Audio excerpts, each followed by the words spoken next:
All right, everyone, we're back. Hello, welcome. We're joined again by Fred. Hello, Fred. Good evening. Good evening. You always say that.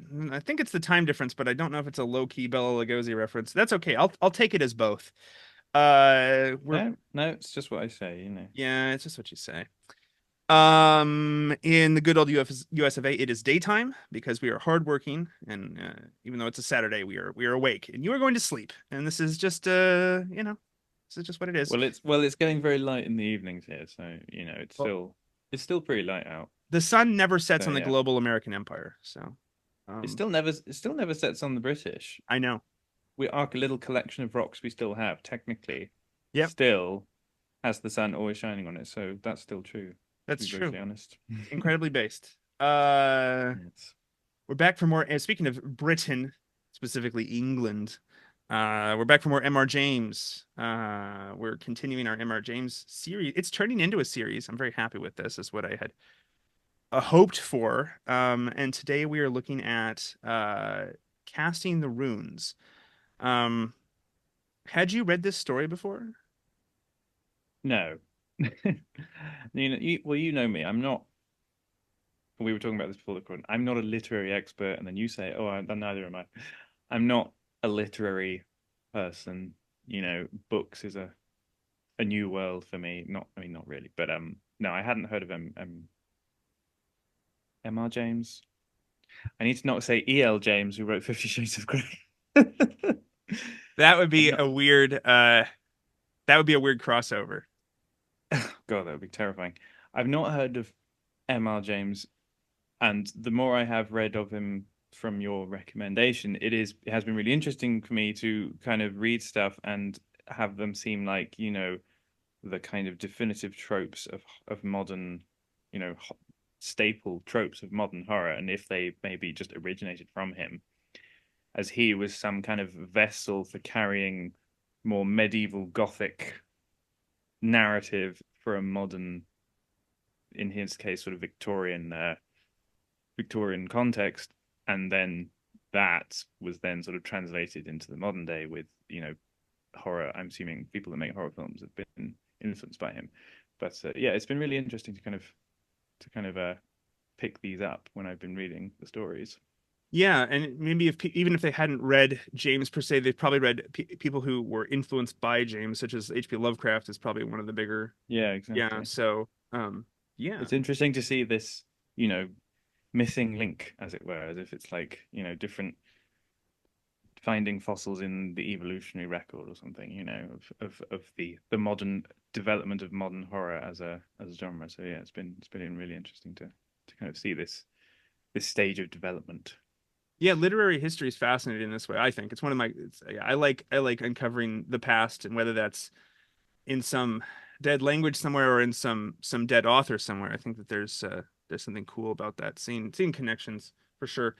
For people who are just tuning in, maybe check out some of the previous episodes. We've done A Whistle and I'll Come to You, and then we did Tractate Midoth was our most recent one. Now we're doing Casting the Runes. But if you do love just jumping in medias res, just right in the middle of things, that's also totally fine. M.R. James, just a quick little blurb about him. A British medievalist scholar, author. He worked at Cambridge and Eton, so very fancy schools. In England, was definitely a big deal in his field. Did some physical archaeology, really focused mostly on manuscript studies, manuscript histories, cataloging of old books, particularly from the Middle Ages. But also kind of in his own way was just definitely a polymath, interested in a lot of different things. I would never put myself on his level of intelligence or success in the field, but I do sense a somewhat kindred spirit in terms of his interest in kind of everything or in many different things. Very interested in lots of different stuff. Dabbled in a lot of things. Um, he is, as I keep saying every time I talk about M.R. James, big deal in his field, but not really, maybe unfortunately remembered for his work as a medievalist. He is more remembered for his short stories, his ghost stories. Although I just got done talking on the Scarlet Thread Society, did an episode over there. Paz over there had me on. We talked all about James. As Paz pointed out, maybe that's actually a good thing that he's remembered for his ghost stories because maybe those actually have more lasting cultural import, something like that. So maybe that's a different. Maybe you can kind of you can see it other way. It's a shame maybe he's somewhat forgotten as a scholar. Although, to be fair, it's only pointy-headed academics who really care about that stuff, and you can always crack open his works on manuscripts and look at those. But what does that mean for quote unquote actual real people? Well, probably nothing. But his ghost stories do mean something. It's he's one of these people where, as we've been saying, I only recently discovered him, so I'm not like a M.R. James expert or anything, but I am loving his stuff.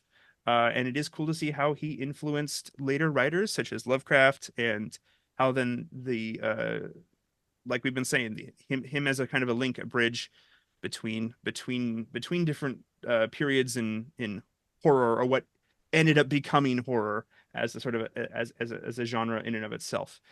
Um, so yeah, he wrote ghost stories, started writing ghost stories every for Christmas time, since that is a thing, as Fred can probably attest in England. Christmas time is the spooky time. Christmas time is spooky season. In America, it's more Halloween, and that's okay. I like the cool thing about this, if you're if somebody of transatlantic persuasion such as me, is you get two spooky seasons right back to back. You get your Halloween spooky season, which is probably more for like the blood guts slasher gore over the top American like whoa whoa, and then you get the more like refined English moody Well, brooding horror. So I'm just thinking now of It's the Most Wonderful Time of the Year by Andy Williams, in which he spooky, yeah, talks scary ghost in which stories. scary ghost stories, which Yeah, when you first hear that, you just think it's a bit weird. Is that just an yeah. American thing? But maybe it's like a genuine That's actually a genuine, as a kid growing up, I American never thing. Yeah, understood that. And then as I discovered yeah, that this was a thing, probably not so much for your generation, but in previous English yes, generations, it's like, oh, it makes more sense that yes. was kind of a thing. It makes sense too because I it's mean, the darkest time of the yeah, year. So darkest time of the year, true. spookiness, that goes together. Just like, I mean, Halloween, Yeah, right? It's beginning to get dark.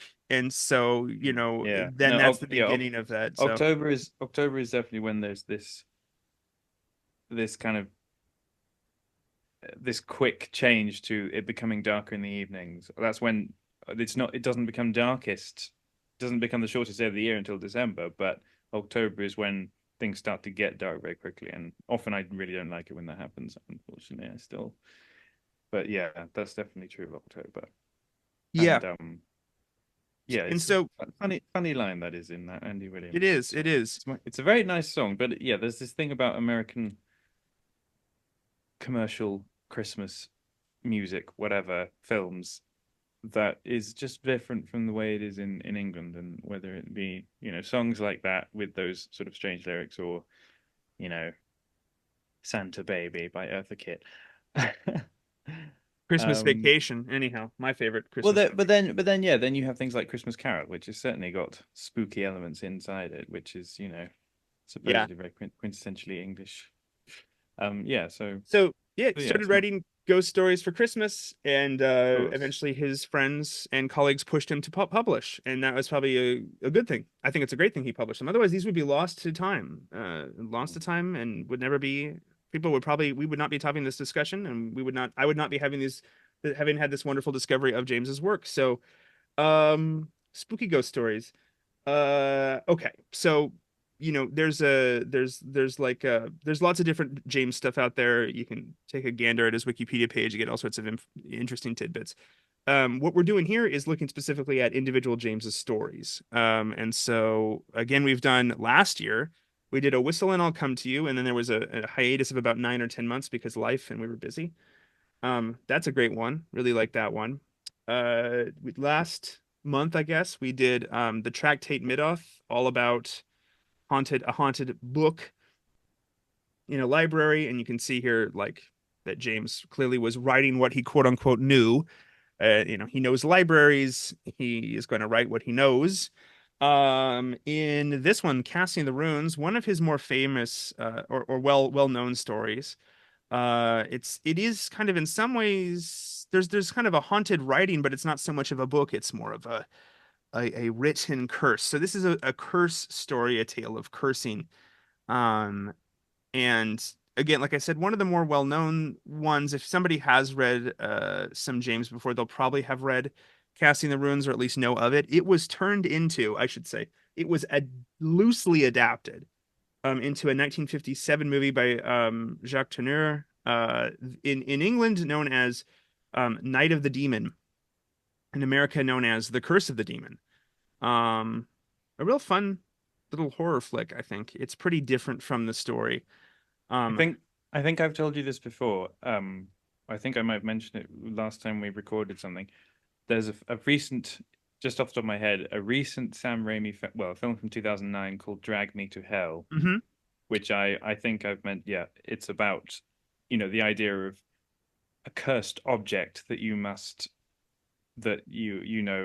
have to find the right ritual to get up to untangle from yourself. And in the film, they also the person that it was a cursed button that she then tries to then curse back onto the person that cursed her.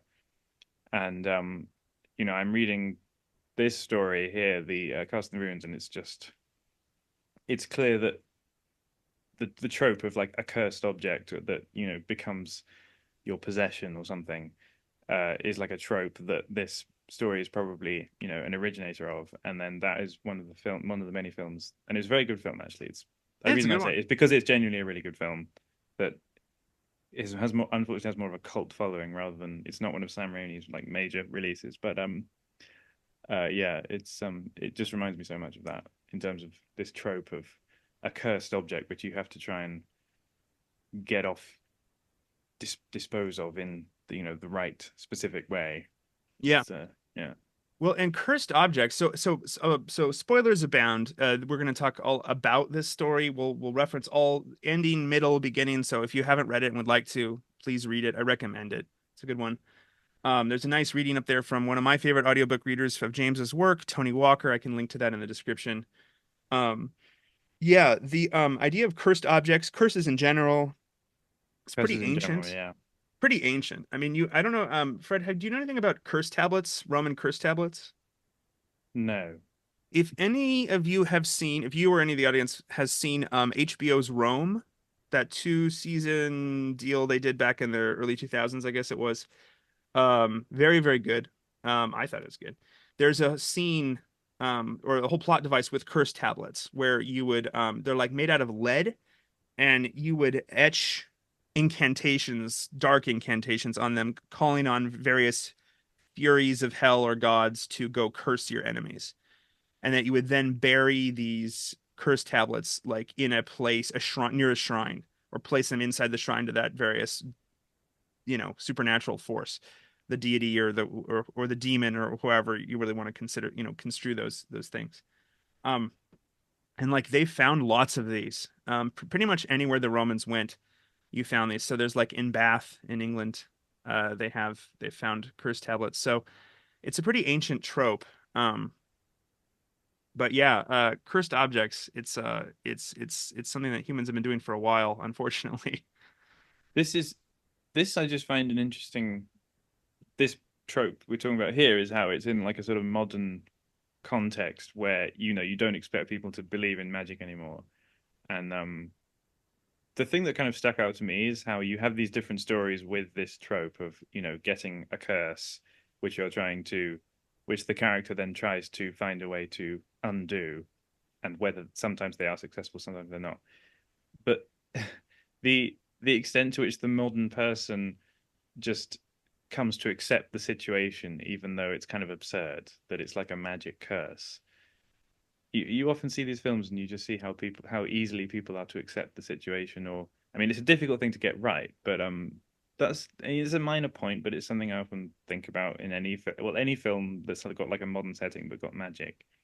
How how people come to accept the situation despite them having this very rationalistic worldview. Yeah, that's an interesting thing for me, but it's kind of a minor detail. Oh, I don't know. I mean, I think it's interesting because the modern people in these stories, once they accept that the curse is real, then it makes perfect sense. It's terrifying. It Hmm. makes perfect sense. And like it Yes. intuitively makes sense. Like not on a rational level, but like, oh, of course oh, it's just a curse. Okay, now I have to break the curse. It's weird Hmm. how naturally the human characters in these stories fall into that. It just Sure. the Yeah, acceptance is I'm very quick, just usually. it's just curious how realistic would that be, you know? Because obviously we can't know for sure. Um, but it's yeah, that's the thing I've always found sort of curious. That's, you know, Well, because obviously they have to accept the situation before they can then try to undo a curse, and it's but yeah, it's just a curious thing for me. it is the I think there's something the etymology of the word curse is interesting, and I think it elucidates something about this. So curse is it's found in Old English. So in the earliest recorded Yeah. stages of our language, you hear the word, you see the word curse, but it actually is not originally an English word. It's loaned in from Latin. It's an early Latin loan, and it's Hmm. related to the word cursus, which meant course or path. So to be cursed is to be knocked off your path. So and that I think that's interesting because that's a very broad idea of curse. Um, to be knocked off your path. And that's what a curse does, right? Is it knocks you off your intended path. Um, Interesting. yeah, I wonder if, I mean, if you take that really broad definition of curse, then I think we're being cursed constantly, right? Like we're being constantly knocked off our path. Um, I'm curious how that relates to. I don't. The word curse is in to me to say a swear word, which is probably something different. Maybe that's not at all related to well, that etymology, but I'm I curious mean, how if there's something yeah, in there at I think all. it is I'm related. yeah. I think it is related. Yeah. So various life events can curse us in this broad definition of curse.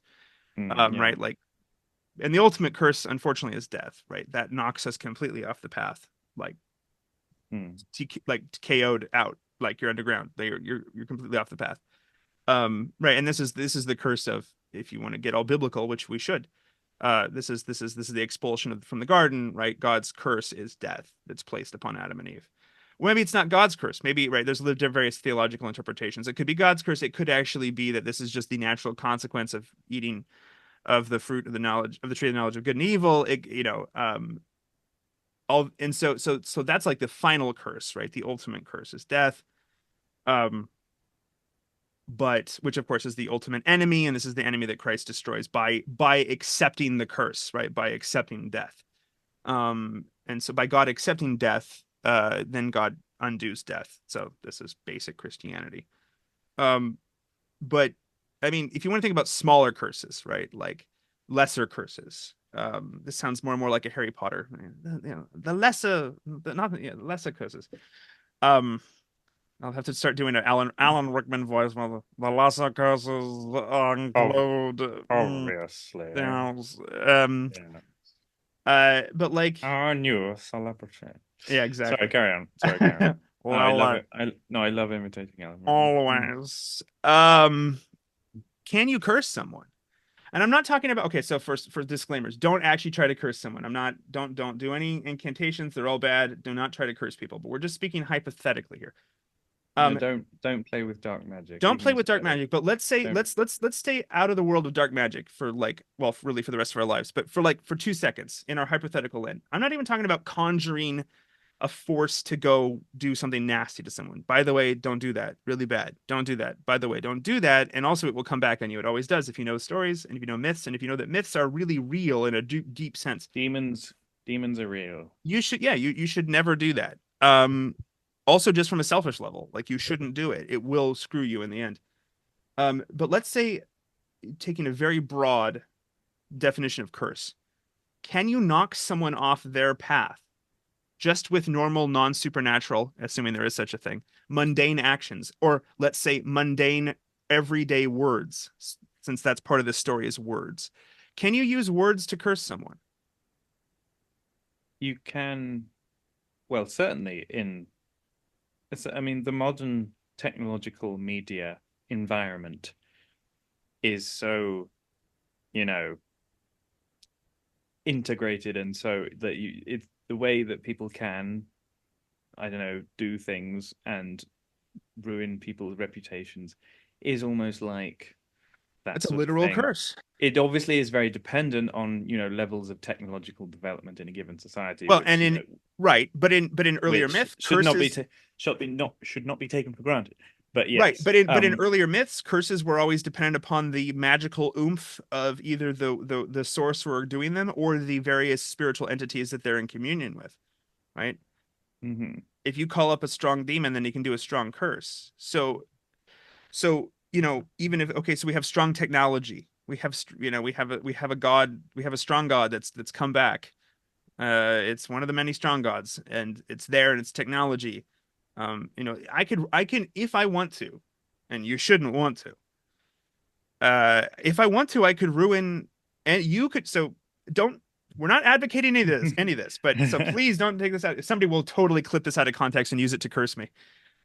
If I wanted to, I could ruin Fred, and Fred could ruin me. Now we don't want to do that because we try to Yes. be nice people, and we try to be good people. Hopefully, we are good people most of the time. But if we really wanted to, if we had malice, we could do that, and technology allows that to happen very, very seamlessly. From Mm. thousands of miles away, we can ruin each other's lives.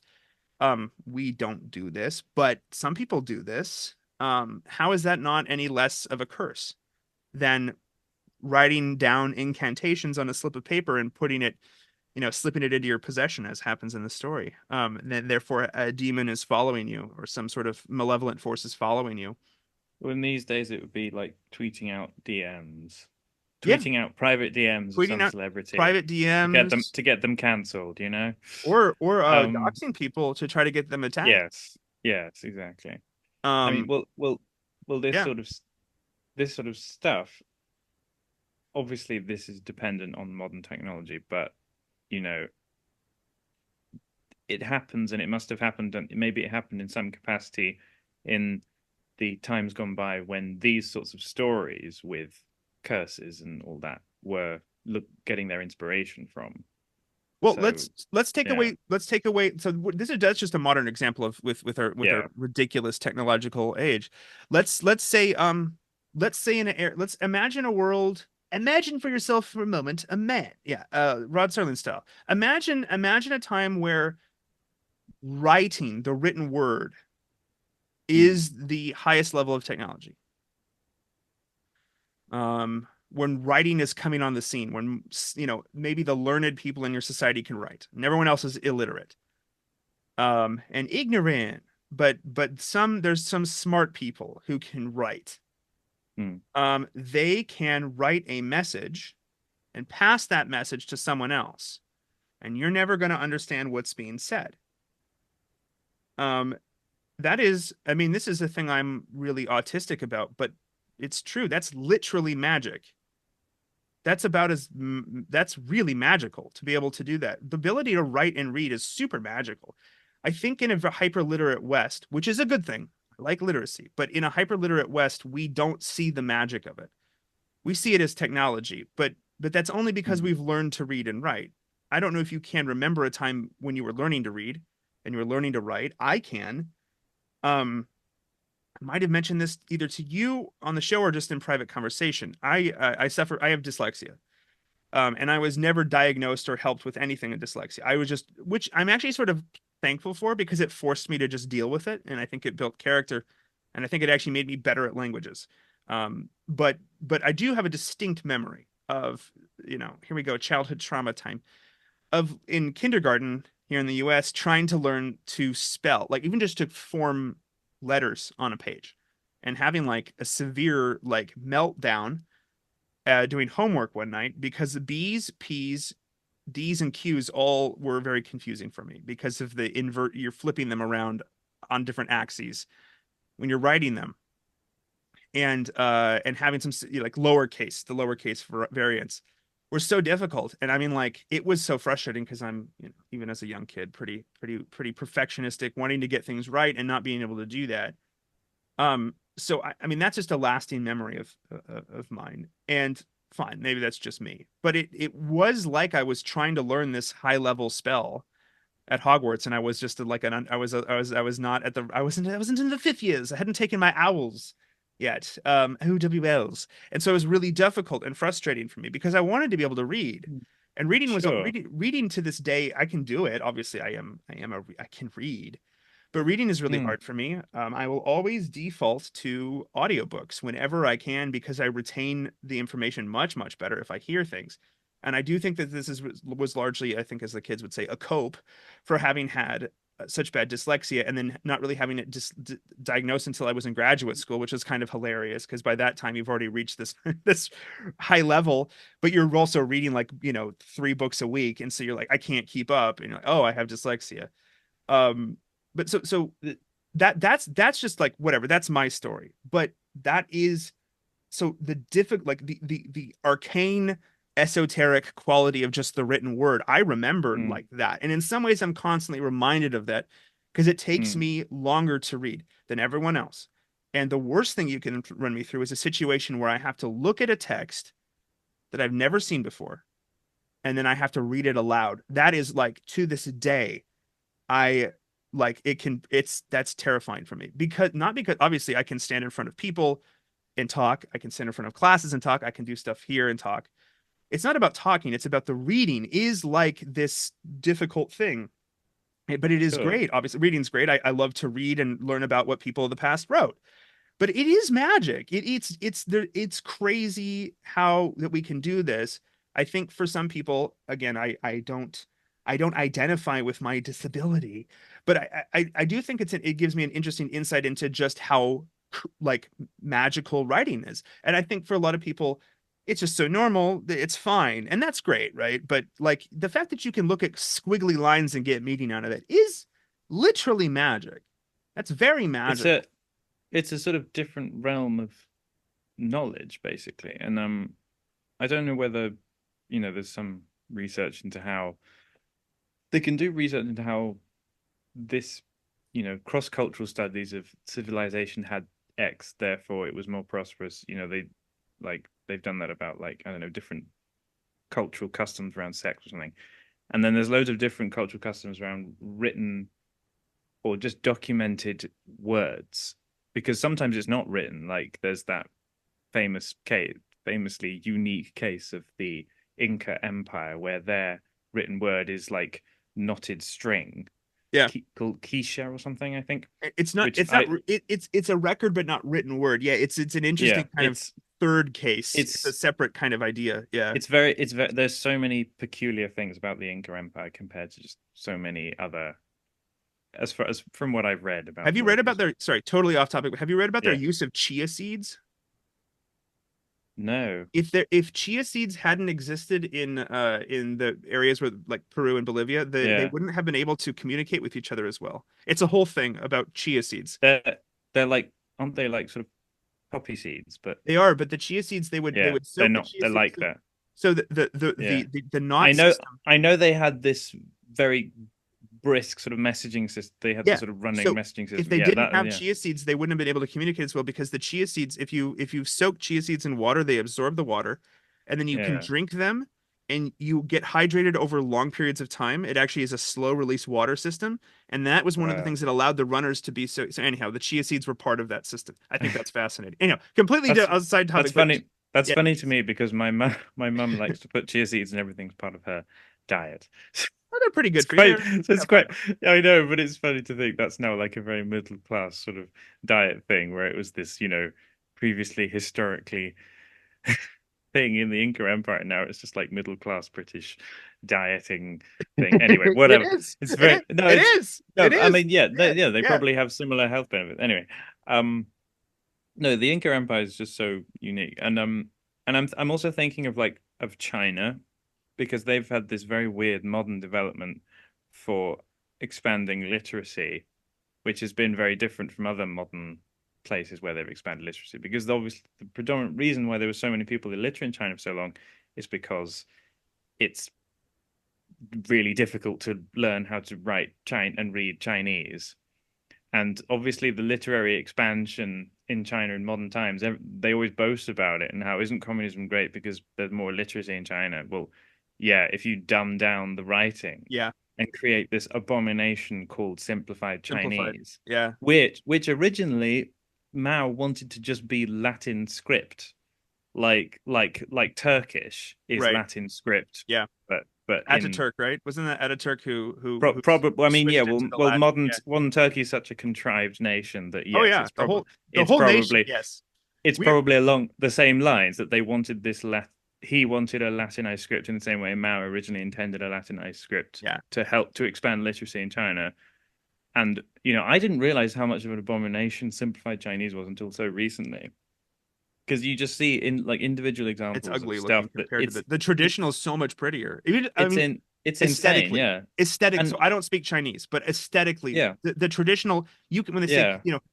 when they say Chinese writing is art, I can see that in the traditional Mm, variety. I'm like, yes, this is clearly very artistic and beautiful. And you look at mm. this simplified. Oh, yeah, Yeah, exactly. it's lost some. Yeah, And they say they needed to simplify Chinese in order to, help modernize. Like they use traditional Chinese in Taiwan and Hong Kong, and right. especially Hong Kong has had a much more impressive track record in terms of modern modern prosperity compared to China, both like it from the 19th century all the way to the present day. Like in the 19th century, people in China were emigrating to Hong Kong because while people of Chinese descent were not, fully enfranchised in British Hong Kong, there was less chaos, less political and economic chaos. So yeah, it's anyway off topic a bit, but yeah, I'm you thinking about talking about dyslexia and the struggling to read. It got me thinking about that, and I guess it also got me thinking about how yes, they can expand literacy in China through simplified Chinese, but does that come at a cost? Is it a sort of dark Well, magic that well, they have? Socrates and You know, Socrates has the famous bit about, Socrates was not a fan of writing because yeah, he thought it made you stupid. And while I don't necessarily think it makes you stupid, I do think it makes you dependent, as every technology does, right? it wouldn't it wouldn't Technology surprise me. always makes Yeah, you dependent upon something. It allows you to do great things like what we're doing right here, but it yeah. also makes me incredibly dependent upon my phone to make sure that I'm getting the time zone change right and like, oh, what time are we recording, right? And then I'm like, now I have this sense, I don't know if you're like this, where I don't even know. I interact with so many people around the world, and I'm very thankful for this. And I have family in different parts in the Philippines, and so it's a 16-hour time difference, and I'm very thankful for this. But it also kind of drives you crazy because, at least for me, I don't ever know what time it is. This is an unnatural way of existing in the world because like even like I never know what time it is. Oh, the sun's here in my part of the world. But what's it like over there? Nobody in the history of the world has had to think like this until No, maybe a yeah. hundred years ago. Yeah, It's only it's it's only when crazy. it's only as I've got older that I've really realized this stuff. Like it's insane. Well, I start Yeah, calling it time psychosis because it's not really yeah. psychosis, but you really don't know what time it is. And there's something very unnerving and unsettling, just like an M.R. James story to tie it back in. I what's going on? I don't even know what it is, right? I know where Mhm. I am, but when it is a very weird I kind of concept. So that's just an example of how technology it always is it's a double-edged sword, right? It helps you, but it also it's at a cost. Like you said, there's always a mm, cost to it. And I guess the it's question is the cost worth it? I'm And not sure. yeah, I will just say I'm not quite sure about the time psychosis thing, and I'll as in I that's not something I would think, and the reason why is because time, as we know it, is a social construct. all right. Okay, However, Judith Butler. The time is like a Western well, patriarchal where structure. no, but this is the I have thing. Like time blindness, time so I can't show up on time to my no, job. literally, like these people will like cite one tribe, isolated Yeah, tribal society from Papua New Guinea. It's like they didn't have time, therefore time doesn't exist. yeah, And there's like no, but that's the thing. It's a cultural it construct, is. Yeah. but to construct things is a positive thing. Like that Yes. doesn't mean it. They are saying it's a these idiots like Judith Butler or whoever the fuck are saying time's a social construct, therefore it's some distortion of base nature, Whereas no, time is a cultural construct and it's a very impressive cultural construct that allows for all these great, alignments of society and allows us to prosper. And on that basis, uh, that I not because time doesn't exist like if in any sort of interpretation of the world whereas like everyone's trying to find like the base essence of like we are born free and culture is what oppresses us in this sort of idea of looking for the fundamental essence, time doesn't actually exist. Whereas, I if actually think time time is. I actually think it's all about time. I in think actually. in a materialistic, Okay, only materialistic way. I was gonna say it's all in a purely okay. materialistic sense, Yeah, which is what these people well, have. They only have a materialistic yes, sense. Time yes, doesn't exist. yes. So I find I it just, help. So I'm just, the fact yeah. that time as we sort of know it is this customary cultural thing, I I find it less. I don't find that part so bad because we came up with a way of interpreting time. I Right, mean, time exists because time exists, right. just not in this material in the same way that God exists, but not in this only materialistic sense that is the only way we're allowed to interpret things today. Yeah. Um, I don't find the whole time psychosis thing. I'm not sure. Me personally, The like topic for another day, probably. But yeah, like, sorry. but writing, where it's all right. We'll punt back to what we're talking about. Writing is super Yeah. magical. It always has been, and ever Mhm. since writing shows up on the world stage, every culture that gets writing, whether they create their own writing system, like from scratch, like the Yeah. Egyptians or like the Maya, or whether they inherit it from someone else, such as the Romans, who use Etruscan script, who got it from the Greeks, who got it from contact with the Phoenicians, who got it from contact with the Egyptian, right? So various writing systems around the world have their own, or Chinese writing system, which is sort of a grassroots creation. Various different ways of doing writing, various different traditions, regardless of how you get the script and the writing system, the orthography. It is in most cultures in pre-modern times, um writing's magical, or at least religious, or at least supernatural, or at least philosophical. There's always sort of like a spiritual quality to it, because it allows you to write things down, die, and someone else can read them. Or you don't have to die, you could just pass them on to someone else. What's the difference between that and telepathy? Couple levels of abstraction, but it's kind of the same idea. um or somebody writes something down and dies, and you read it. Maybe like it could even be something as prosaic as a last will and testament. What's the difference Mm. between that and like communicating with the literal time travel? One thing Kind of that's the same thing. Or you could even say, what's the difference between that and communicating with the great beyond? I mean, you're not directly, it's not none of those, it's not direct, but it is through mediation, which is what technology is. It's through mediation, it's allowing you to do, you're communicating with people who are dead, you're communicating with the past, and then also, if you want to get real timey-wimey and wibbly wobbly and all the things, they're communicating with you, right? They're the doctor on the VHS tape telling you to like turn around right now from the past, and you know what I'm referencing, I hope. Like it, there's this weird. So I oh write right, yeah. myself a note. Hmm. So I always say this, so like I'm very scatterbrained, as people know who watch the show, and it's weird, as dyslexic as I am, the act of writing things down is actually better for my memory than reading them. So if I actually put Mm. pen to paper with a physical action and motion of just Mm. writing a little note, and they're incomprehensible. Speaking of cursed runes, that's kind of what my notes look like. My notes to myself Yeah. look like the Joker. Ha ha ha ha. The fact that I do that makes me remember it better than There's actually reading it. And by writing the note to myself, I am literally communicating with a Colin that does not exist yet, if you want to think about it in that way. I am actually communicating across time. So writing is super magical. I mean, there's it's something insane. there's something extremely profound about handwriting, Yeah. especially of people gone by, that no amount of technological advancement in the media will overcome. Like A my handwritten my note, mum, a my handwritten mum, note to your friends is still like writing something by hand, even just a quick little yeah. scribble to your No, friend. It's really meaningful because I their hand touched your friend or your grandma, whoever wrote that note to you. Their hand touched that paper and made those things. It's a lot different than I type this to you and send it right digitally. yeah. It's like, wow, this is a real piece of that person's spirit in a way. They poured it on the page and I have it.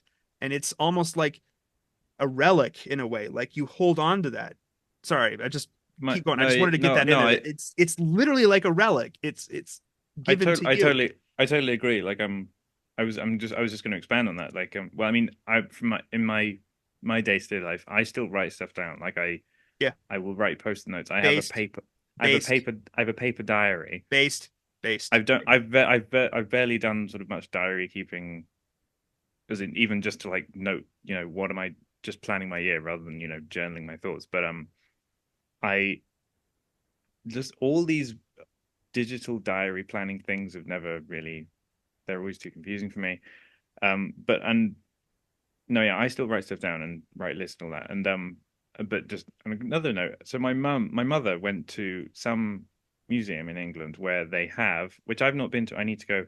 They had some, you know, samples of Elizabeth I's handwriting, Ah, so cool. and just by My the way, queen. just That's by my the queen. way she was describing what it was like to see that, you can just feel how utterly profound that is. Just to see the actual pen and Yeah. paper of someone like that who is a such an influential person. And yeah, I it's astonishing. People always another thing I'm reminded of, and just the power of written words. I'm just thinking of God, the sycophancy that people have for Taylor Swift, and how they think that her songs are so profound. There was that TikTok meme of the girl who was sitting outside the stadium in Australia, I think it was, and like, this song saved my life, and it came on, and Saved my life. she starts crying hysterically. She does this thing. It's such a funny TikTok. I don't have TikTok, but the TikTok's been shared as well. It's like her. She just hears the first note of the songs, and she goes, like how she opens her mouth so wide and starts bawling her eyes out, and then her friends are there like comforting her, and they're like, "Oh God, here she goes again. She's having another fit." Yeah.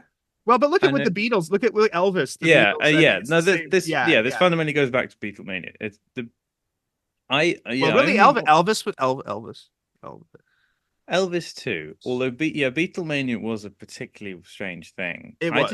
I didn't know until recently that amongst Beatlemania was people that were, they bring sick friends and family members to come and be in their presence or try and touch them. Yeah.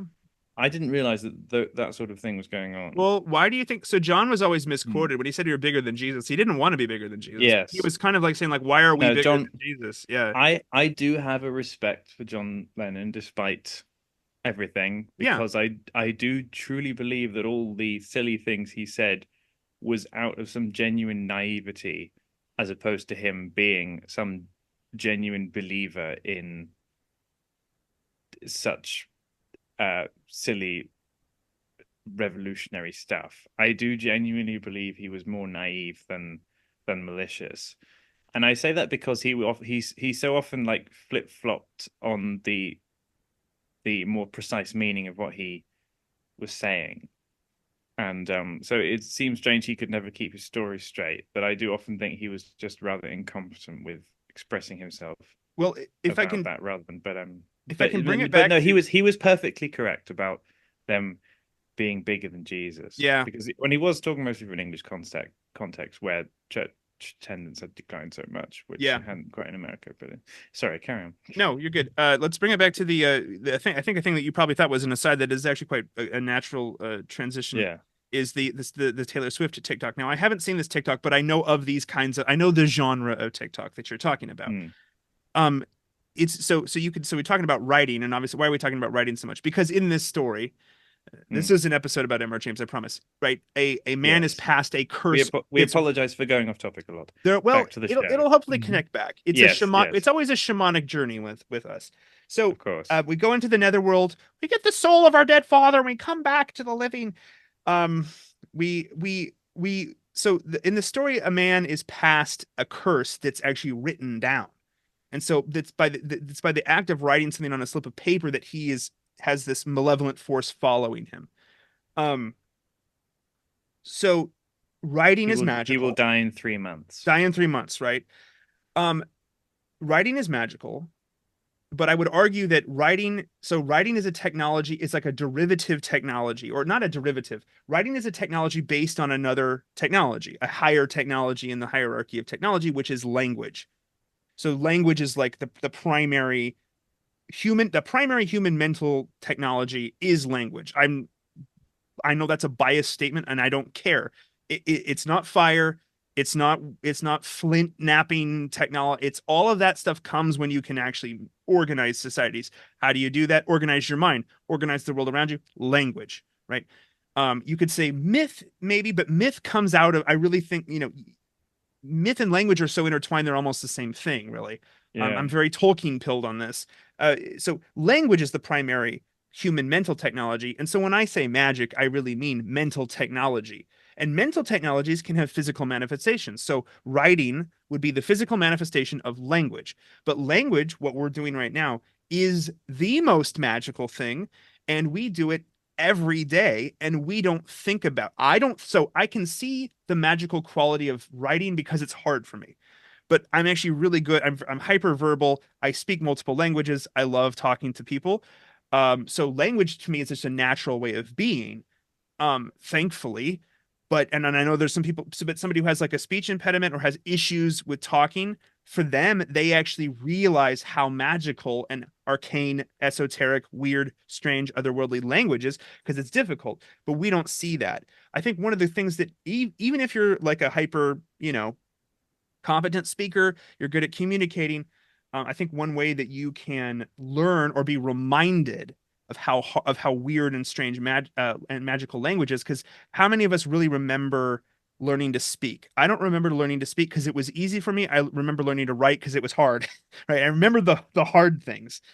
There are But there are plenty of things that you won't have taken for granted right, compared to others who have never not dyslexic or so but yeah.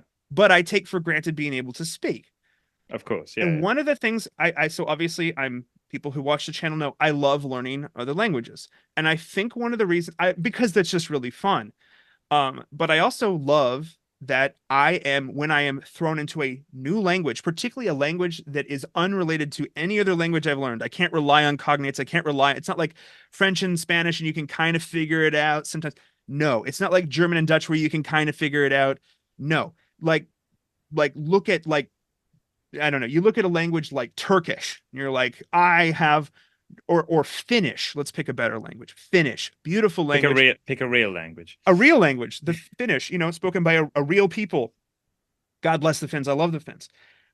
Finnish is completely unrelated to Indo-European languages. It's Finno-Ugric, and you have no clue. It's a pretty language, but you have no clue what any of these words mean. The grammar is completely different. All of your deepest inclinations and intuitions are wrong for this new language, and you have no idea. So you're thrown. It's like you're back to Legos. You go from Shakespeare being able to understand something like Shakespeare in English, or like Heidegger in German, because I speak pretty good German, and then you're like, okay, now you're back to Legos, and you're like, um, how, you're back to square one, and there's something. It is humbling, but there's something good in that because I think obviously it's great to learn a new language, and I'd love to learn Finnish at some point. It's so daunting, um, but but when I have these experiences, I am reminded of how complex every single language is. And yeah, Finnish is one of the sort of the quote unquote harder ones to learn, but it doesn't matter. Even, I mean, every language is super crazy hard if you think about it, particularly as an adult. Your brain is different. It's much harder to get the new grammatical structures, the new sound structures in your head. You are reminded of how freaking magical spoken language is. I mean, the fact that we can flap our mouths together and use a voice box and use different areas of articulation and all these things, and just to is and that somehow makes meaning happen is literally magic. I mean, I have people like one of the nice things of coming out of academia is finally being able to say this like from the mountaintops, because I would say these things in academia and people be like, no, there's like a scientific quality to language. And I'd be like, no, there's not.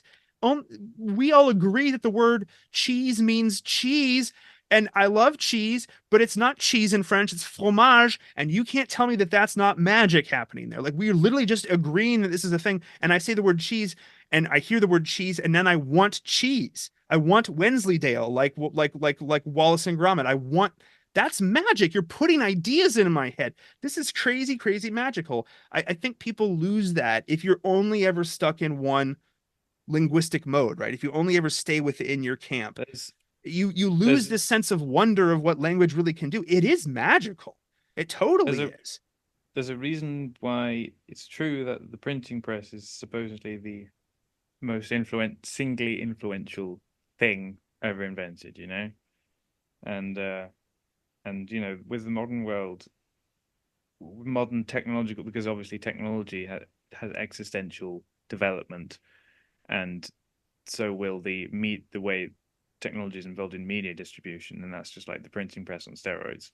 And everyone always talks about like political propaganda being this such a modern thing, and obviously it is, but the human essence of when real people either interact with propaganda is something that would still exist had the technology existed 1,000 years ago. So it's only through modern technology that this essence of man to be susceptible to propaganda has been revealed, rather than it being Right. a new contrivance that everyone always assumes it Well, to be. propaganda I mean, is literally spells. yes, They're yes. literally spells. And I mean, this is the thing. I think I can't. It's one of these things where I have so many of these kinds of conversations. I can't remember where and to whom I've said what. So I'll just say it again. Hmm, Um, like the word spell in English has a few different meanings packed inside it, and hmm. you can spell your name, but there's also, Expelliarmus or something like that. It you can you're casting a spell that's not just a happenstance. That the word for the native English word for an incantation, right? Because incantatio is from Latin. The native word for English for spelling in English comes from actually writing down letters. And that actually it comes connects back to runes in general. So again, sorry to take the hard right turn there, but we got to get back to the story. Runes, runes are runes can mean a couple different things, but like for me as somebody who I actually have a you know what? I have a scholarly publication on the Younger Futhark runic alphabet. I was part of a group of scholars that did a reevaluation of that. So I will not link to that in the comments. Nobody's interested in that. But runes, runes can mean a couple different things. It can mean like a writing system used by Germanic speaking peoples in the, the late, let's say, late classical into medieval period. Um, but I think the way that James is using it here is more in the sense of magical writing. But the reason the word rune got this sense of magical writing, and I'm doing air quotes for people, so it's audio only, magical writing, um, is because when you would write things down in like earlier English history, the ability to write in general was seen as magical. And when you would write things down, you were actually literally writing them. Do you know the etymology of the word write? I don't. It's connected to the word for scratching. It's like carving, scratching into a Yeah. surface, into bone, into wood, into metal. And so because that was how the Germanic speaking peoples of the Anglo-Saxons were an offshoot of that. Um, Anglos, Anglo-Saxons Jutes that come together to form the Anglo-Saxon sort of tribal consciousness, whatever you want to call that. They're writing before the Christianization and even after, to a certain extent, was runic. And so you would scratch into a surface. I actually shared on Twitter. I can probably link to that tweet a few weeks ago. There's an example of a really early find. They found a comb in Germany. It was one of the Germanic Yes. tribes had a comb, and they literally in runes wrote on the comb "Kamba," which means comb. So they wrote the word comb on the comb. And I can't tell if that's somebody learning, like practicing doing their homework, or if they're literally trying to like make the comb more comby. They're going to infuse the comb with comb energy. And that's kind of a joke, but it's also, kind of true that because you would write something down to infuse that object with power, with oomph, with all sorts of It was a otherworldly powers. it was like a Ben Garrison cartoon where everything's named, like tree. Yeah. No, sorry, Yeah, and you it's know. anyone who's Yeah. read any of like the later Icelandic sagas, if Mm. anyone's reading that, I'm thinking, for example, of Egil's saga. There's this example of carving, cutting a horse's head off, sticking the horse's head on a pole, and then carving runes to curse your enemy. On the pole, you stick the pole in the ground and you point the horse's head at your enemy, wherever their house is, and the blood drips down from the dead horse's head into the runes, and it like the blood actually goes inside the carved runes, and that activates the magic. This idea of using writing, specifically runes, to curse someone is very, very ancient, and M.R. James would have known this. M.R. James was very smart, way smarter than me, way better read than I ever will be. And I have access to the internet, which is a dig on me, because he wasn't distracted by Twitter. He wasn't distracted by these things, right? He was Well, focused. And yeah, people will people have outsourced the labor of their brains, right, pretty much. whether I mean, from my perspective, the main thing is calculation, Right, mathematical calculation. I mean, which they is also said magic. it is. Literally magic. But that's a whole. I mean, that's a whole other thing Yeah. which we could go. Like that famous French mathematician called Gauss was said to have, but I think this was true of lots of famous European mathematicians, that they could, calculate this, that, and the other in their sleep, and or just didn't sleep very much because they were just calculating stuff in their head all the time. Like we cannot imagine that today Yeah. because it's we just well because we don't have to. But and it's okay, yes, there are plenty of clear benefits to not having to calculate so much in your head. But when that muscle doesn't get used and it doesn't get exercised, that it does feel like a loss of some kind. Well, and I But mean, it's fascinating to just think that. my love of language is getting lost because what you can do with AI now. I mean, I can Yeah. take my phone and place it over a text, as long as it's printed and not handwritten, Yeah. in Turkish, and get an English, more or less accurate translation from, I mean, Well, it'll be more or easy. Finnish. It'll be more easy to translate Turkish because it's such a robotic language, It is. contrived language. It is a contrived country and a contrived It'll be more language. difficult to do sort of automated translations of Chinese or something, or Yeah. as it well, proper Chinese or Finnish, Yeah, But exactly. Real that's just languages. that's Yeah. a testament to the organic qualities of the language. But I mean, yeah. But you hear what I'm saying? Like, yeah, so I mean, I am also feeling that loss too. But Mm. yeah, anyhow, the ability to the attempt, again, objective spiritual reality aside, the ability or the attempt to curse someone with writing, with runes, is really old. James would have known this, and James uses this to great spooky effect in the story. Um, and you can say, okay, like, so all of our discussion that we've been doing so far with this languages, is magical. Writing is very magical. I don't even mean magic in like the supernatural sense. I'm just saying, like, materially, it is magical. Imagine, if for yourselves for a moment, if you will, dear listener, that there is a world beyond ours, which me and Fred totally do know to be a thing, and you should also know is a thing. Unfortunately. Yeah. Imagine that that is also real, and imagine that all of your actions and interactions on this world have effects and correlations at higher and lower levels. How much spookier is the fact that somebody is writing something nasty, ghastly, down on a piece of paper and handing it to you? Like, it's even more terrifying. But again, just materially speaking, if I were to, okay, big disclaimer, this is not real. Don't do this. Don't do this. Don't do this. This is bad. None of us advocate this. But if I were to mail you an unmarked letter, and I were to like somehow have it stamped not in the Pacific Northwest. I went to like have it stamped in like Chicago or something. And you did not know where this thing was coming from. It had no, you couldn't tell it was from me, and you couldn't tell it was a joke. You couldn't tell it was satire, which is what this is.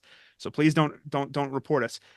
And it was literally like it was a piece of paper, and it had some very strange kind of like sigil, weird, bizarre, and terrifying looking diagrams printed on it, and it said you have 3 months to live. Now, if you were to receive that in your post one fine British morning, and you were to drink your tea or whatever, and crumpets or whatever it is you do over there, and you would like to do an Uncle Vernon and be like, oh, and you no post on Sundays, and all of a sudden it arrived.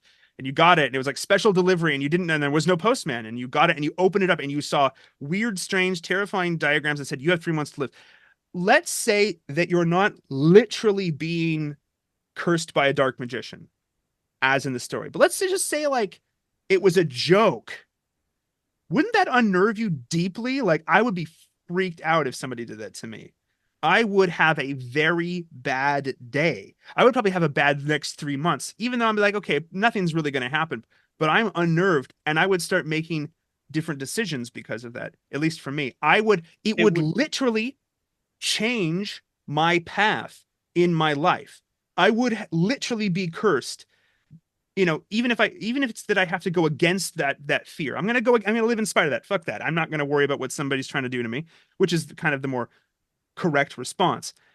But I would still be pushing back against the curse. So that's why I'm saying, like, even if you have a purely material understanding of writing and language, you can still literally curse someone in the true sense of literal, like of the word, that you can use words to curse people. You shouldn't do any of this, by the way. Don't do any of this. It's bad.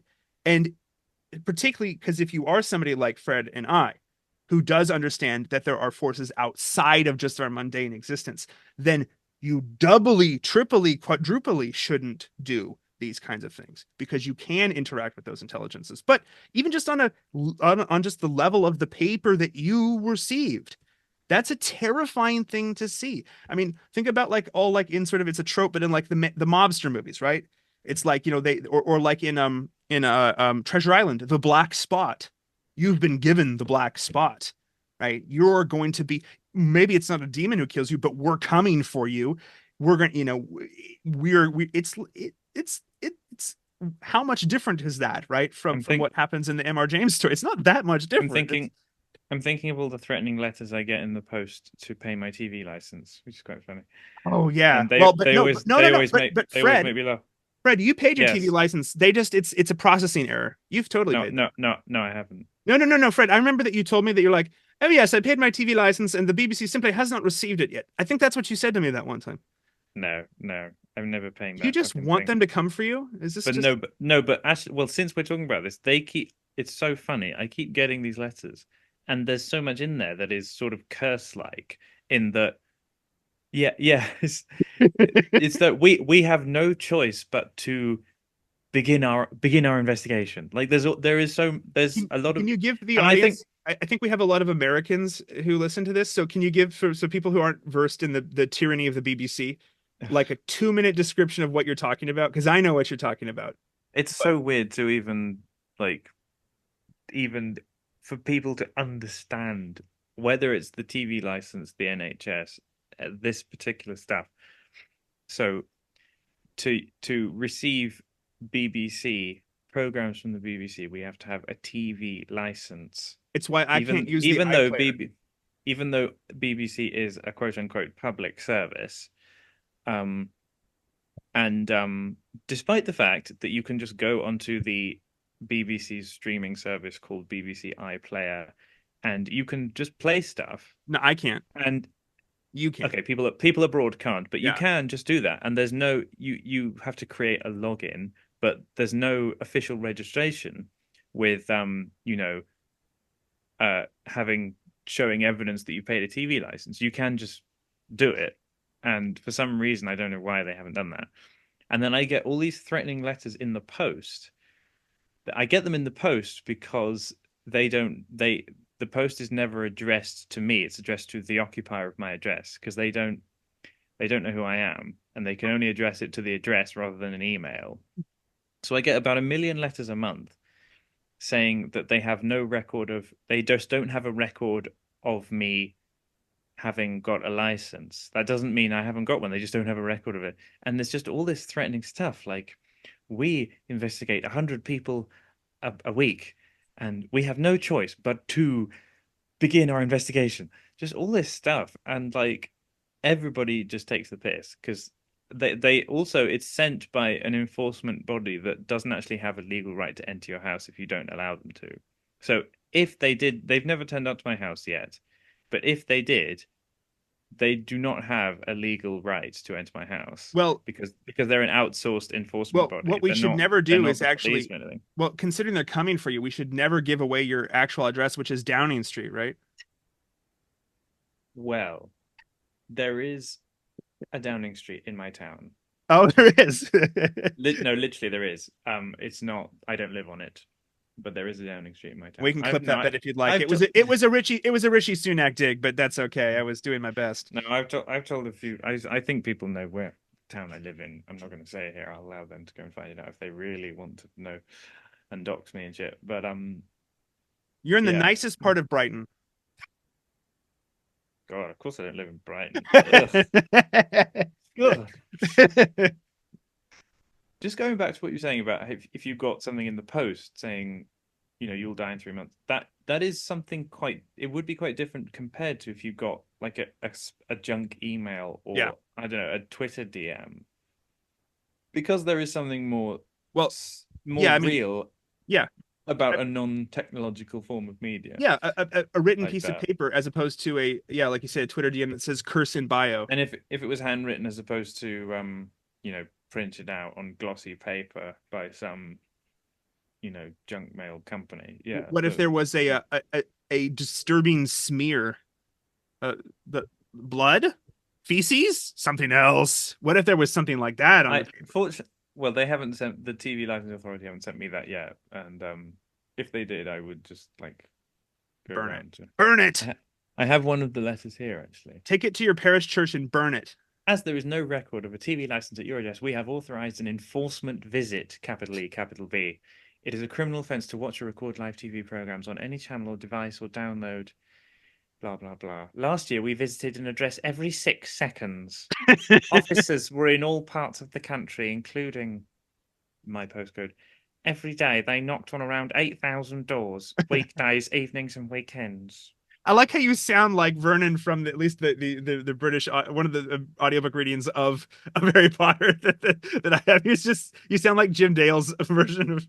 There's a very I Yeah. do not well. There's a very whilst the first Harry Potter film is the script is written by American, what's his name? Steve Kloves. Close. There's a and so there's a few Americanisms in there, but there's one very, very funny line which I've come to find funny in respect of Harry, where it's like Harry, it's Dudley's birthday, and he's making breakfast, and Uncle Vernon and Richard Griffith goes, "Bring my coffee, boy." For some reason, that's just very funny, and that's not that's the like the American thing. We wouldn't that we don't really yearn for coffee in breakfast in the morning, Yeah. especially the kind of Surrey, the Surrey, the stereotypical kind of uptight Surrey suburb sort of thing. Yeah. You wouldn't say that, but it's funny though. It's still funny, and Richard Griffiths is a very good actor, very Yes, good actor, very good. very good actor, very funny. And that Yeah. line is just genuinely. But I mean, the fact that you're in a way, I mean, what I'm trying to say, I think what we're all trying to say here is that the BBC is trying to curse you. Well, the BBC cursed the whole nation. It's nobody knows the origins of the. I mean, I don't know if we're going to talk, but I do want to talk about this. So radio came to Britain in with Marconi, this Italian bloke who is one of the several people that is credited with inventing radio. It's difficult to pinpoint who exactly did, but he's one of the candidates for that. And he set up the Marconi Company in Britain, and he started his own private independent radio company, and there would be listeners, and it would be mostly like music, the arts sort of stuff, entertainment rather than informing stuff. And then I think it was mostly in the context of the First World War, but the government just decided to shut it down. Just said no, you can't do this anymore. And then there was a lot of petitioning from the general public to, it was called the wireless. That was what it was called at the time, to bring it back because, God forbid, people enjoyed the wireless. And they said, okay, we will issue one wireless license for everybody to use, and that was the BBC. And yes, there was an explicit denunciation of what was known as the American model of radio in the setting up of the BBC, where there's all these competing stations that might interfere with each other's signal, blah blah blah. And I mean, I don't. It's just that's just not really a proper thing because you can't know that unless by demonstration, and then you would do that. You would allow people to do that and then see what happens and then act accordingly afterwards, rather than just fear mongering about it to just not let them have people ever try. Anyway, so yes, so the BBC was set up on that basis of a grudging allowance for the plebs who enjoyed wireless under Marconi to now allow it. And of course, yes, there was a very singular viewpoint that wanted to be promoted on the BBC. And yeah, it's just not a great premise for the BBC to even exist, and Well, I mean, they're sure acting a lot like the dark wizard from the story. They're acting a lot like Carswell. They're jealous, they're greedy, and they're vindictive yeah. as hell. Literally hell. Like they're willing to go mess with your life via written documents. I Hmm. mean, I think we're making a compelling case here. So, and Yeah. I'm in the land of freedom fries, so I can say this, right, without fear, because my government would never do something similar, and we're so much more enlightened than you Brits. But let's say at the very least, I don't think BBC is going to come to my door. They'd have to go a lot longer, a lot farther, Hmm. let's say. But yeah, no, it's So you're, I mean, in a way, you're kind of being cursed by the BBC. And this definition of curse, which is quite broad, I get that, but it hopes to I hope to capture sort of like the gist of what a curse is. Junk mail is a curse. It's taking your time. It's taking your energy. It's wasting your time. The one thing you have really Hmm. in this life, which is going away from you and will go away from you. So you might as well use it good, use it well. They're taking that from you. Yeah, I mean, but so, and that's kind of maybe a black pilling way of viewing writing, but you can also use writing to bless people, right? Like Of writing someone a course. quick little thank you, even if it's just digital, but particularly if it's written out on Of paper, course. a Christmas card, a Hmm. birthday card, about, congratulations on your child's baptism, first communion, condolences on the loss of your mother, whatever it is. I mean, No, maybe I was yeah, just, this I is get so many important. written I get so Yeah. many written notes these days, even if it's just like neighbors who send me, I don't know, a note saying, I don't know, I'll move my car in a bit or something. I don't know, from my parking space. I just feel compelled to kind of keep all these, and I certainly have kept every sort of greetings card I've ever got, just out of some.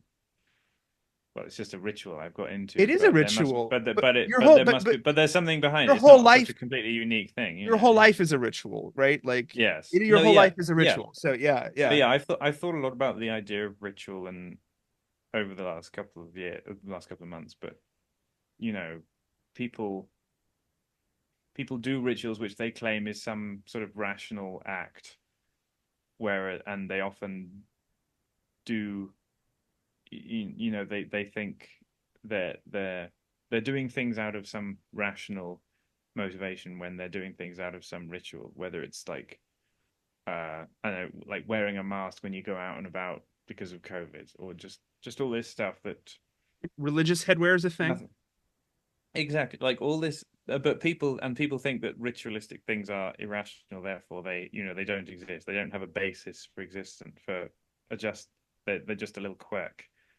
Whereas everyone, you can't escape the yearning or the habit of ritual. Well, I don't know. Have you read any of And Jonathan Haidt's stuff? American psychologist. I've not. I was having dinner with my family last weekend, and my brother was talking about him because he'd recently read The Coddling the American Mind and some other of Jonathan Haidt. And yeah, I've not read him. I know of him. I know his book title. I know his main ideas and theses and stuff. So And yeah, he's writing from a I'm very kind of, let's say, shitlib perspective, but he actually he sure. touches on that. I mean, I think he makes a pretty convincing argument that most people's that rationalization is always a post hoc Yes, justification. And yes. I think that that is true for everyone. And I think that that's an important. I think that people in ye olden times just knew that intuitively, kind of just intuitively grasped that, and didn't even need it sort of formalized that way. But in a modern context, I think, or postmodern context, whatever we're at now, we need that formalized. It's like, yeah, but that's kind of how it's always been, right? Like, and rituals. Well, that's just a silly ritual. I'm like, is it Mm. though? Because coffee with your significant other, with your wife, with your husband, What's coffee, like going to dinner with friends is what's rational about that? actually kind of, but it was interesting this Why morning. why don't why yeah, why don't you go home and have, your lab grown meat that's got an optimum amount of uh protein and fiber in it? Why don't you, when you've got your income for the day, go home and have especially your literal square meal with, why don't you do that? No, you decide to go to a restaurant with, interior design and, food presented on a plate with seasoning and colors, and you choose to do all this stuff that's completely irrational. Where does Yeah, that come from? I can't find, this is unfortunate. That's I've okay. I I've can't also really, been yeah, I've also recently been reading this sociologist called David Martin, and a British sociologist from he's also an Anglican priest, and he's very nice. from Surrey, like me, and You meant he wrote, Brighton, but that's okay. God, if you You say meant Brighton one more Edinburgh. time. That's okay. Where are you? I'm from Surrey, which is the best county in the world. Um, uh, he wrote he died recently at the age of 89, and he died in 2019. I'm just looking now, because just to refresh my memory, and he wrote a book called Religion and Power: No Logos Without Mythos, which is basically a kind of, he wrote that quite recently before he died, which is a kind of send off, I suppose, of him just trying to, give his last concluding thoughts in his capacity as, a sociologist, and especially a sociologist of religion. But he's one of, like, some people rightly think that the very idea of sociology being like a legitimate ac- academic concept is baloney, and I sympathize with that. But I also sympathize with those people that try to actually do something to try and take it seriously, rather than just use sociology as an outlet for propaganda and stuff. Because sociology is not an academic discipline that has a timeliness going back to the Greeks. It's not physics, it's not psychology, it's not mathematics, it's not, like, the study of society is, the origins of it are only sort of these slight these sort of things that various scholars dabbled in sort of the medieval era, is the sort of starting point. Like, people say the Doomsday Book is the first sociology book or something.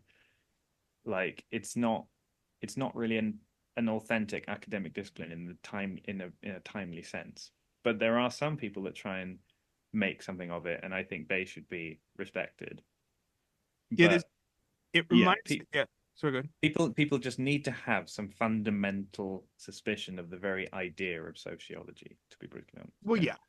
yeah, I think Yeah. I was, as I was reminded, I was scrolling Twitter too much this morning, and there was this quote that popped up, which is a good quote from Lewis's Mere Christianity, talking about how, like, it was in the context of why do we have a state? Why do we have systems?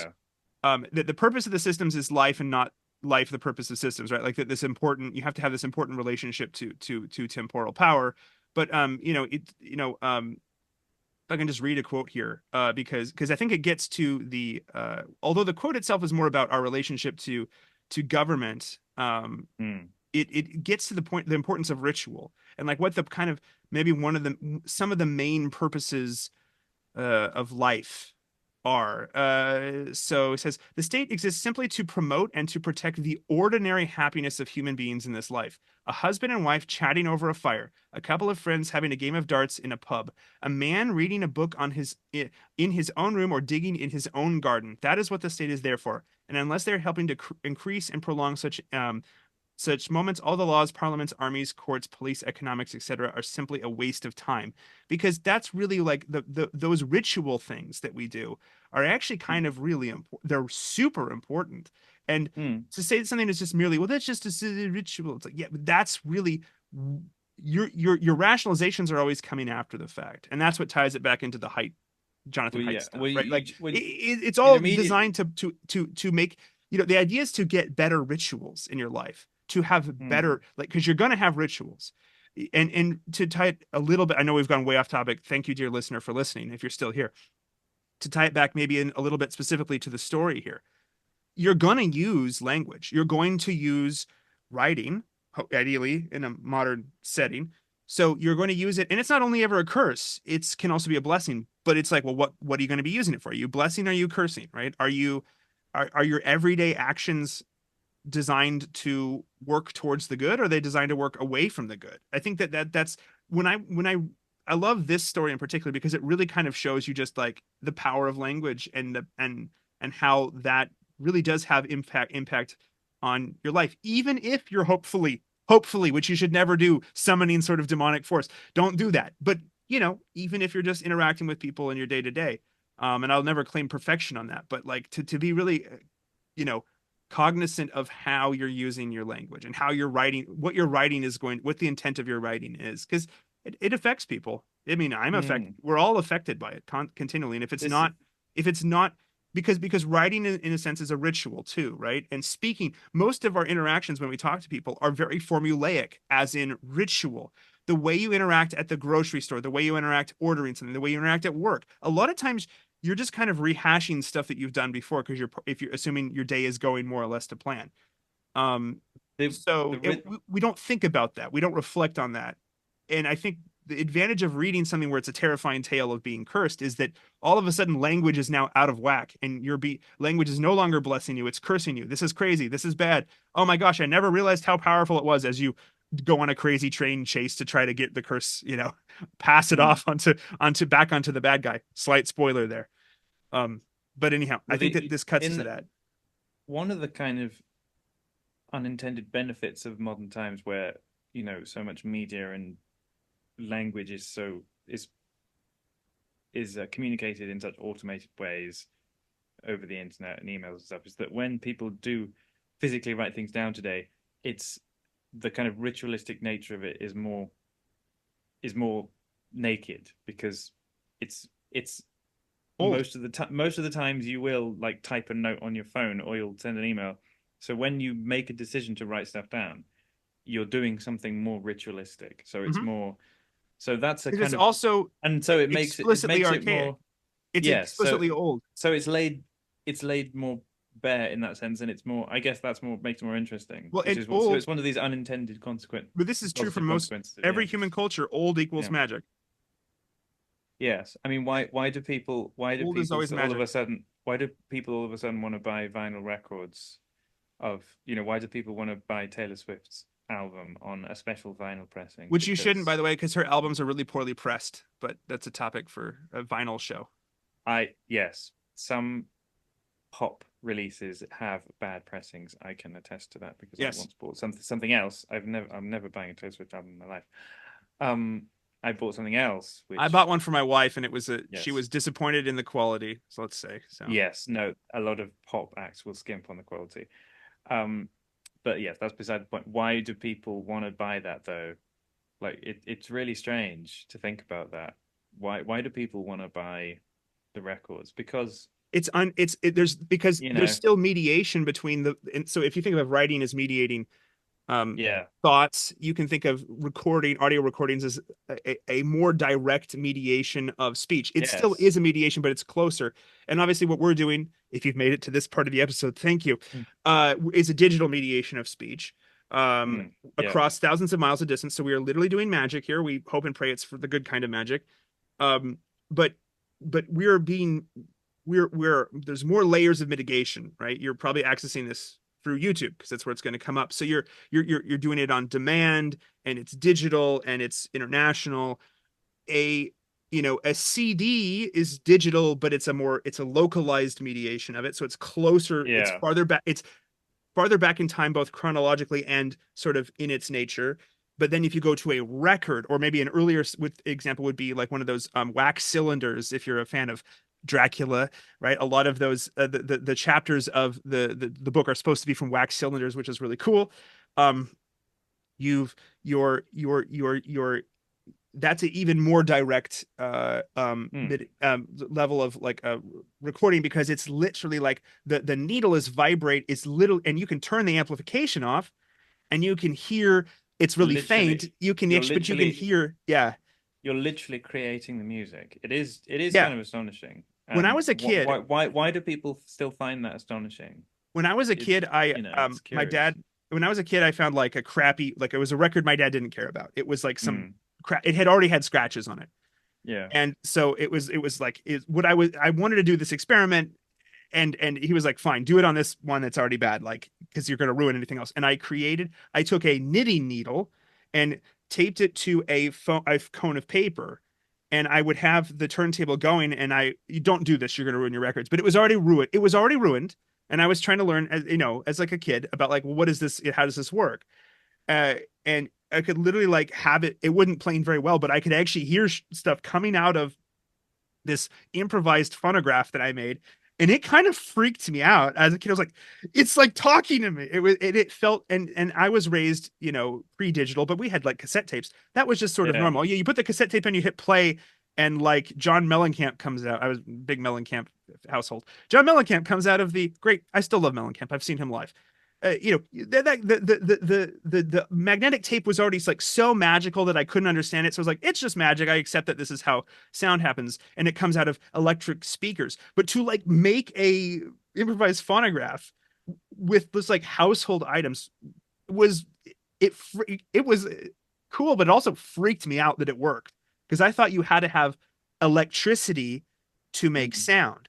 Now, Yeah. the turntable was being driven by an electric motor, so fine, I wasn't doing that, but I could have hand cranked it if I had, an earlier style, Mm. thing, setup or phonograph setup. Like, but the fact that I could do it freaked it. It's a lasting memory because the sound was more quote unquote real. It was like acoustically produced by a Mm. vibration as opposed to some sort of like electronic thing. So anyhow, sorry, this episode's turning into Colin's memories, but it was somehow closer. It felt more real, and I do think that, I know you're a big vinyl person. I think that that's kind of the allure of vinyl is that it's a recording, but it's somehow closer to the original, whatever the Yeah. original really is. And I do think that like the further you get back to the original, to the source, you are somehow engaging in a more magical way. Right? The magic feels less mediated and more like real. Like this is a real recording. You even hear like vinyl heads talk about the rich sounds of the. I mean, like they'll have some sort of these like interesting metaphors they're using to describe the way that their like Pet Sounds album sound on vinyl sounds compared to the Spotify stream, right? If you're a Beach Boys fan, No, I you'll I hear this. I personally do attest to the sound there being something more gratifying about the sound, even because yes, digital sound music is more pristine, but I do it's difficult to describe people that attest to the sound of records of LPs being. But if you buy the right equipment, which can be more expensive, yeah. But if you buy the right equipment, I can attest to that. Even if you can do all the scientific studies to say, the clarity of this compared to that is always lower. You know, it's something that's not quite quantifiable in that sense. But and also I hate the word vinyl because like that's just a post hoc sort of thing. True, true. Well, then again, maybe I'm the same as some idiot who likes would still refer to talkies as opposed to silent films, you know? So Yeah, maybe I'm being a bit pedantic, but I find that a bit sort of normy to call things vinyl. Well, and I mean, I tried to, I do think that yeah. this does connect on a this has been a very conceptual episode, so apologies if that was not what people are looking for. But this story of Casting the Runes really does get down to the power of recorded language, and whether that's, written or spoken. I think that there's the closer you can get back to actually hearing somebody say something, it becomes more impactful, because hearing somebody say something live, as we're doing right now, is pretty impactful. Hearing somebody say something in person is the most, it will always be the most impactful. Hmm. And you can substitute the word impactful here with magical. I think you like Why, yeah, it is the why most magical. why do people really want to see Taylor Swift live? Right. Like, Why do you go see them live? Right? Why live? It's always better. it's If you like the artist, it's always better.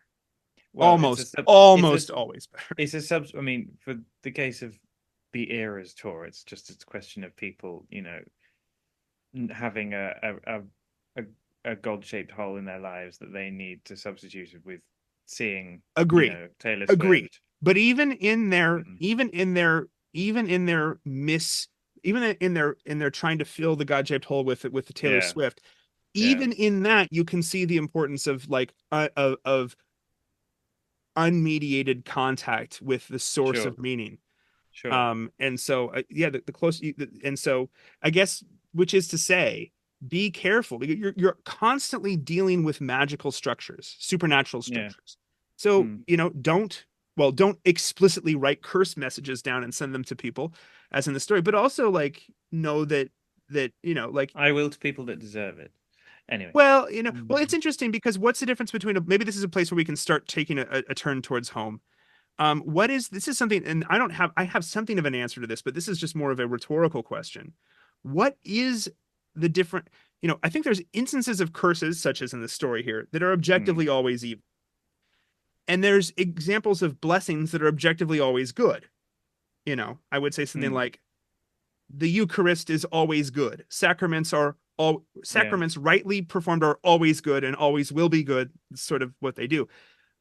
Curses such as this in the story are always bad. Don't do those.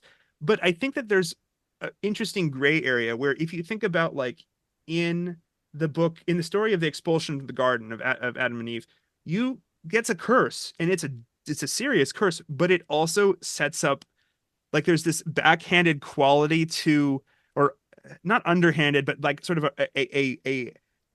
like a detour, a curse. You're detoured around to more blessing. If you think of Adam and Eve as standing in for all of mankind, you're detoured around towards the coming of of Christ.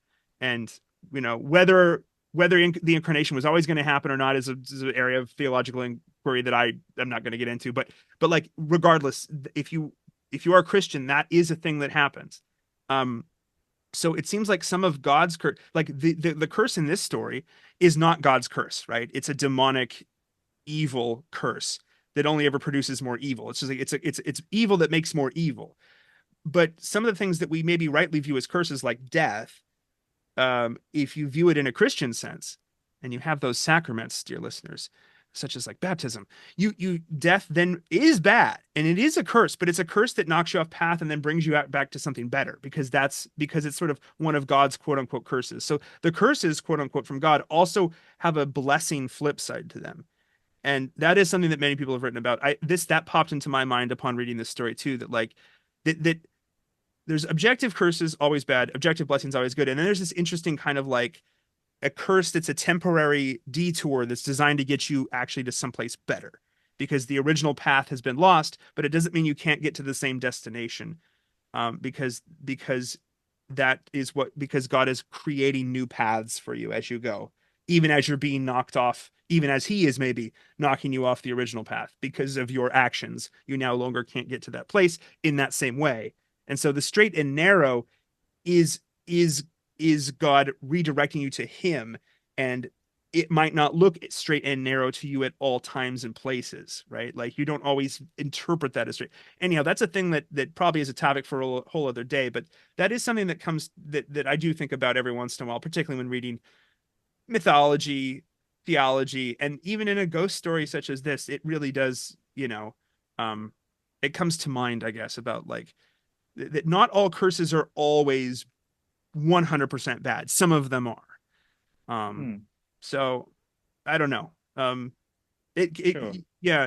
I mean, what's the line? I'm going to butcher it a little bit. From the Silmarillion, that death is actually a blessing of Eru Ilúvatar upon mankind, and that death is only it was originally intended as a pathway into something better, and it's only the power of Morgoth, sort of stand-in for the devil in Tolkien's Legendarium, that twists death as to something to be terrified and frightened of, and to flee from at all costs. Um, which I mean, when we've talked about Harry Potter, right? That's a thing, regardless of your opinion of Rowling. Voldemort flee from death. I mean, this is sort of a theme that you get in Of course. her Of stories as well. course. So Why yeah, do people love Harry Potter so much? Okay. Yes. yeah. Outside of all the stupid shit recently, outside of all that, why do people love Harry Potter so much and then they scoff at like the idea of, you know, being a Christian? It's just ridiculous. And that's not to say that like it's a shame that people like Harry Potter because I like Harry Potter. I think it's cool. Yeah, it is cool. Um It's okay to like things,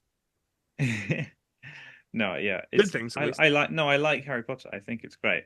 But but yeah, it's a shame that it I don't maybe it wasn't intended to, you know, get people interested in maybe they might see that and think, hold on, if this is what Christianity is about, maybe I'll do that. I don't think Yeah. maybe that wasn't his intention. It was supposed to just tell a meaningful story.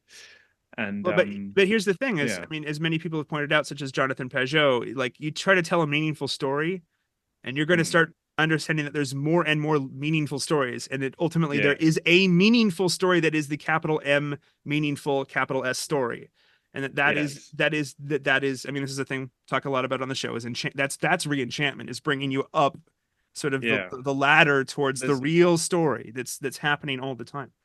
So anyhow, there's always a supreme, like a sovereign.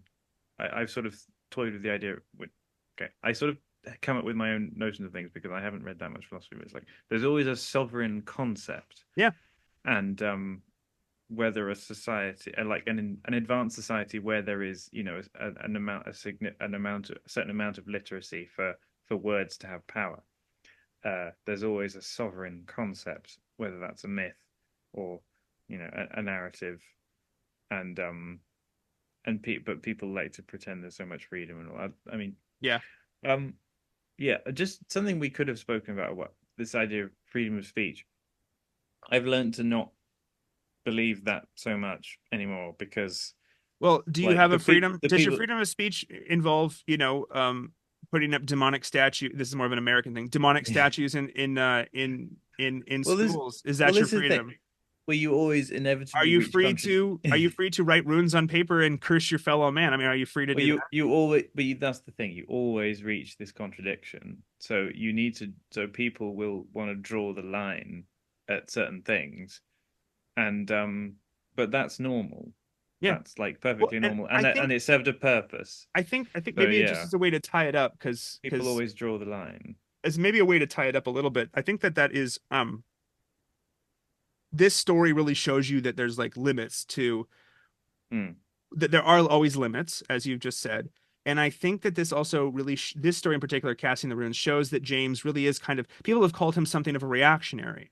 And Yeah. I mean, and maybe as a Well, pejorative, I think it's actually a there's good thing. It's like, no, he's there's a very low threshold for that, and good. like lots of people will call things reactionary in a derogatory sense, Right. including like Harry Potter or whatever. And Well, it's like, we well, just, maybe you're doing that at your own peril, you know, giving right. all this really Exactly. Well, our, our, reactionary sentiment, you know. our media Yeah, literacy just isn't what they want it to be. And that's okay yeah, because a good piece of horror will show you the limits and will show you right and wrong. And I think, and to have even more of a slight spoiler, people really should read this story. That the inward twistedness of evil really does mm, always eat itself. mm, And I'll say nothing more than that. But you should. There's even a spooky, terrifying story like Casting the Runes shows you that if you can get distance between yourself and that curse, and you can put the person who cast the curse in between yourself and the curse, there is a kind of justice, maybe is a kind of a word that will happen. And that maybe the best thing to do in a situation like that is to reorient yourself uh away from just fear of the curse or the idea, and put it in its proper context. Who originated this idea, curse, message, whatever you want to call it? Oh, it's this person. Okay. Well, I'm going to let them see what it is I'm not going to do anything directly. I'm just going to let them see what it is what the idea really does. And if they're smart, they'll repent of it. And if they're not, well, hey, them's the breaks. And I think that's kind of a thing that this story really kind of shows you. Um, Fred, we could talk for hours and hours more. So I will have you back on. I promise. Okay. Well, would you like to? I would love for you to come back on and do more James. He has so Well, many it stories and they're all wasn't. very good. It's fine. Like it wasn't a million miles ago you had me on last time, so I'm perfectly satiated with my time here. So you don't need to worry about that at all. Um, but yes, no, I've You, thank you very much for having would me. you like to let people know your current Twitter presence since you go through them I so quickly? recently got one of my old accounts unbanned, but so I'm just keeping that as a backup. Oh yeah, my new one is well, the at is MC6RAWII. I'm just spelling it out now because if I was to say it phonetically, it would just be silly. Yeah, MC6RAWII. If you care to know that, and yeah, Follow Fred. Fred is Fred. I'm sort of more of an American working class, but Fred is a British bourgeois friend, and we are. I I'm like very to think that bourgeois. our friendship is like the that meme of the artist rendering from Predator Handshake. I feel like that's our something like that. Our two we're a revolution from the middle, something like that, coming out at the elites. I hope.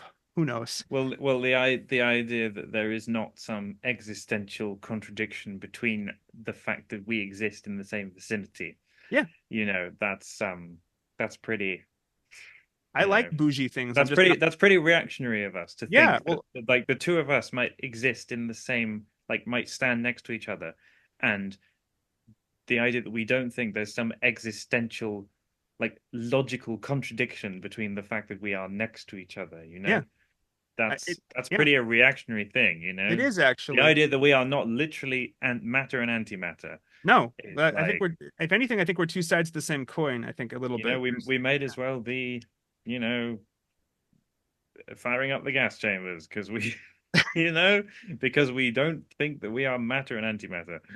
Yeah, Yeah, stupid people. Oh yeah, I God. know. Yeah, it's all Hey, about it's all about in reality. As I always like to say, we are the real normies. We want normalcy and goodness. So that's I think something like that. Yeah. of course.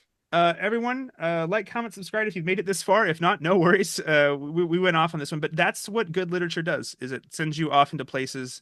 And hopefully we've tied it back together. I think we've tied it back together. Do read the story. Check out the movie, which is different but also similar. Night of the Demon, Film. 1957 film. Fine. If you're a fan of Sorry, Kate that's a thing of Bush, mine.